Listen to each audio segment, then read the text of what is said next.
Hi everyone, these are my responses for discussion board 3. Excuse the glare on my glasses. I have my laptop up so I can make sure I'm responding to all of the questions.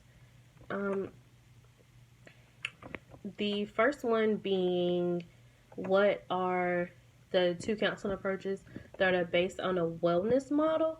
And those are the Wheel of Wellness and the Invisible Self. The Wheel of Wellness is a holistic theoretical model of wellness that illustrates characteristics associated with healthy people and is rooted in individual psychology and Adlerian approach. And it has 5 major life tasks, those being spirituality, self-direction, work and leisure, friendship, and love. And the second is the invisible self, which is empirically supported, and it is grounded in Adlerian theory, and it assesses personal wellness and evaluates choices that an individual makes to enhance wellness. And then the second question being what the biopsychosocial model. So, excuse me, biopsychosocial model proposes that the 3 components that encompasses the word biological, psychological, and social aspects of the person combined together. They're inclusive, and they make up whom that like what the person what each person is, or like different illnesses that an individual have. Because thinking about that, like there are some mental health illnesses that have biological roots that can be passed down through families and stuff, such as autism and bipolar disorder. But also thinking about like biologically, like if a runner breaks their leg and they're no longer able to run, how will that affect them psychological? Because this psychological issue came from a biological manner issue that they have. So I think that's how it has a positive model positivity. How might such a model positively impact the delivery of clinical mental health services? It will allow us to view the whole client and from a holistic approach, that there isn't just one component that that causes a client to have a presenting issue, but rather like looking at the whole person, so again like a very holistic view of them.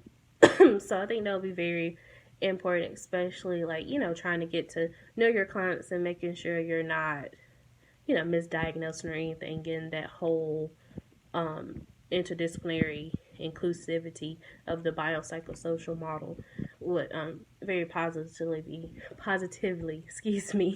impact clinical mental health services.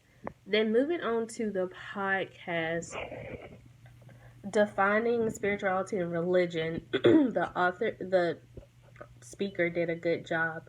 So how I took what she said was spirituality is more individual to the person, is more private. So this is what you do like individually, personally, to spiritualize. I can't really think of anywhere how else to say that. And then religion itself is I view it as public, as something that's organized. There are a following of people who follow the same religion as you, and it's basically like an overarching body. So you have like common themes for the religion that you follow, beliefs, things of that nature. And also a point that stuck out to me about this was that she said that one can be spiritual without being religious, and also vice versa, which is interesting to think about. It's something to really think about how that can be. But I mean, spirituality and religion are 2 separate things, so I see why you can be one without the other. And then as far as the issue related to rural areas, in counseling with spiritual and religious issues, like let's basically what she was saying is like the lack of appropriate resources for both the clients and the counselor. Like if you are the only counselor within the 30 to 45-minute radius, you may need to seek out additional supervision from someone further out at in a larger city that can provide you with the resources.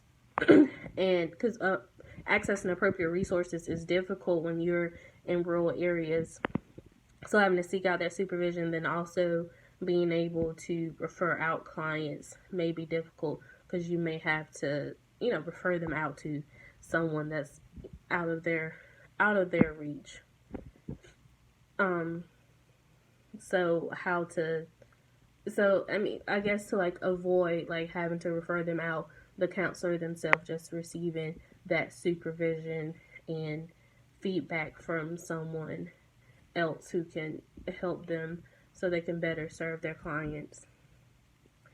And the last question is, how important do you believe it is for counselors to be able to discuss religion and spiritual issues with clients? I think that is very important. Excuse me, I'm getting over a sinus infection. To be able to discuss it is part of the client. I know for myself, growing up, religion was a really big thing, and most of the time you were told to talk to God or to pray about an issue.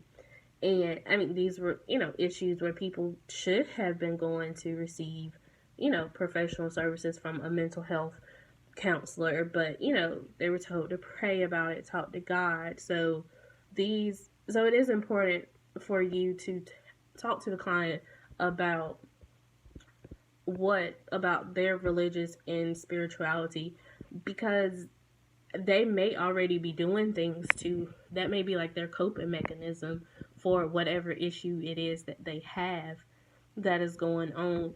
And it increases our awareness of, different spiritual and religious issues that clients have, and it makes us more competent as counselors overall. So, increasing the knowledge and being able to talk about these issues with the clients will be helpful for them, most beneficial.